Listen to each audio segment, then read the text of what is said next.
our real nature. You might think that's always your subject of discussion. But the angle I'm going to take today is a part of a new initiative. I'm going to be reflecting upon the Vedantic teachings of Swami Vivekananda in a series of lectures starting today. How I came upon this is, when I was reading the bylaws of our Vedanta society, the first thing it says is, the purpose of this institution is to study and teach Vedanta as taught by Vivekananda and the early Swamis. And these bylaws were formulated during the time of Swami Abhedananda, a few years after Vivekananda. You see, we do study Vedanta here, the classical texts. We are studying the Upanishads. Right now we are studying Mandukya Upanishad. We study the Bhagavad Gita. These are the canonical texts of Advaita Vedanta. We study the early masters, Shankara, Vidyaranya, the author of Panchadashi. We are studying texts like Aparoksha Anubhuti and Drigdrishya Vivek and so on. And we must, that is true.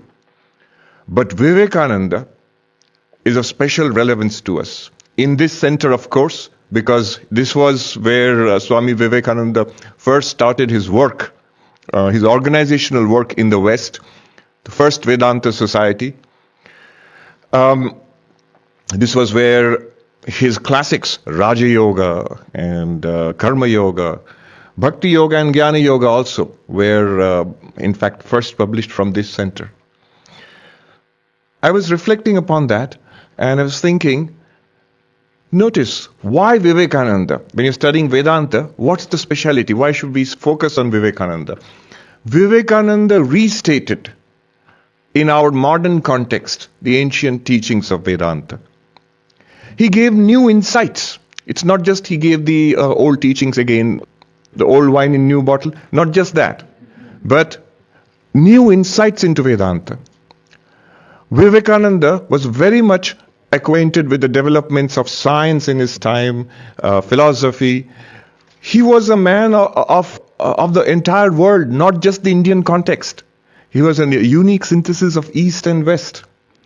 So from his perspective, studying Vedanta has unique relevance to us. He was the teacher, like his master Sri Ramakrishna, he was the teacher of harmony between reason and religion. So important today. Harmony between the different religions of the world. Again, of great importance. In fact, last week was declared as the Harmony of Faiths Week by the United Nations, World Harmony of Faiths Week by the United Nations. So, harmony within Vedanta. Many people do not know about the wide range of views within Vedanta which are all conflicting with each other. Non-dualism, qualified non-dualism, dualism. There are at least 10 major schools of Vedanta. But harmony within them, harmony of the different approaches to spiritual life, knowledge and devotion and meditation and service, the 4 yogas, classical 4 yogas of Swami Vivekananda. So the teacher of harmony, that's another thing that we gain from studying Vivekananda. And more so, the first thing actually which comes to mind when you study Vivekananda is strength, is life-transforming power, an immediate boost to our day-to-day life.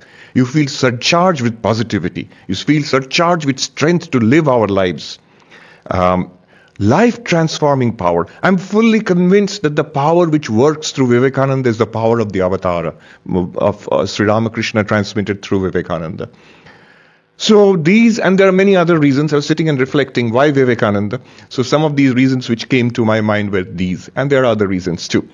What I will do is take up the teachings of Vivekananda texts, and I will reflect upon them. I'll summarize and talk about them and reflect upon them from our 21st century perspective. This subject which I have got today, our real nature, it's based on a lecture given by Swami Vivekananda, which is included in the Jnana Yoga. It's called The Real Nature of Man. So our real nature also, sort of polishes over the gender problem there, the real nature of man. So our real nature, we're going to talk about that and reflect upon it. Swami Vivekananda starts with the problem of death.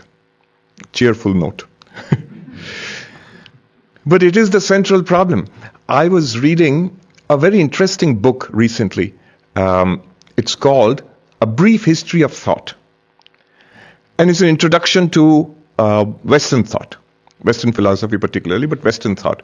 But why is it interesting? There are so many such introductions, and I've read so many other books also, which are introductory books to Western philosophy and more detailed books.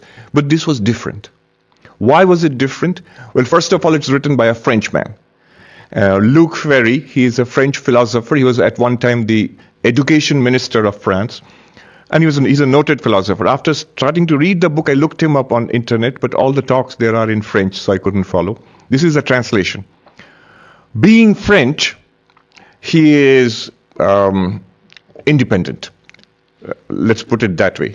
There is not a single work of any English author quoted there. When you read an introduction to Western philosophy by any English author, British or Australian or American or Canadian, you will find in the recommended reading a list of books written by, say, Bertrand Russell and so on and so forth, all the great English philosophers. If you look at the recommended reading at the back of this book, not a single work by any English-speaking author.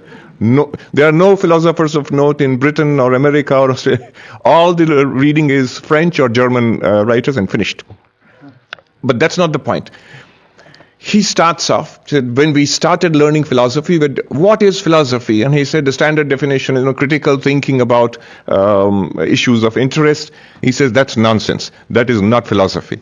Critical thinking about something is essential for any subject. Why just philosophy?